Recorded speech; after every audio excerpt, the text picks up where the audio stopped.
Get ready with me for college. আজকে যেহেতু internal exam তো তোমাদের বলেইছিলাম, তো সেই জন্য আজকে একটু নর্মাল ড্রেস আপ করেছি, ফর্মাল টাইপ কিছু রাখার চেষ্টা করেছি। তারপর একটা সুন্দর একটা চেন সেটা পরে নিলাম, আর তারপর সুন্দর একটা ওয়াচ সেটাও আমি পরে নিলাম, আর তারপর ছোট্ট একটা ইয়াররিং যেটা আমার খুব কিউট লাগে এই ড্রেসটার সাথে কিন্তু একদম ম্যাচিং, সেটাও কিন্তু আমি পরে নিয়েছি। আর হালকা লুক কিন্তু ক্রিয়েট করে নিয়েছি। তো দেখো আমি কিন্তু ফাইনাল কেমন লাগছে অবশ্যই কিন্তু আমাকে কমেন্ট করে জানিয়ে দাও।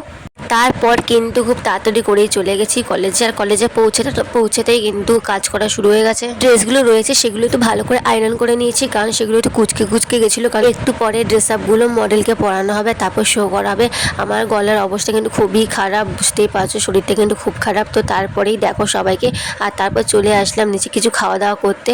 এখানে একটু ডালের বড়া খেয়ে নিয়েছি, আর এদের ওরাও সবাই খাচ্ছে দেখো। আর তার 5:30 বাজতে না বাজতেই গ্রুপে আমাদের নাম ডাকা শুরু হয়ে গেল। তো আমাদের গ্রুপ এখন যাচ্ছে, আর প্রত্যেকটা গ্রুপ কিন্তু এখানে এক্সামটা প্রায় দিয়ে দিয়েছে। এই দেখো এখানে কিন্তু লাস্ট গ্রুপ ছিল, আর তারপরে কিন্তু আমাদের ব্যাচ। তো এখানে সমস্ত মডেলকে কিন্তু জামাগুলো পরানো প্রায় হয়ে গেছে, আর এদিকে আমরা ভাবনা চিন্তা করছি যে কে কোনটা বলবে। তাহলে মনে হচ্ছিল মাধ্যমিক পরীক্ষা দিচ্ছি, তাই প্রচণ্ড পরিমাণে টেনশন হচ্ছিল, কারণ ভাইবা দিতে হবে সেই জন্য। তো যাই হোক, আমার এই লুকটা কেমন লাগছে অবশ্যই কমেন্ট করে জানিয়ে দাও। আর এই শুকনো মুখ নিয়ে এক্সাম দিতে চলে গেলাম।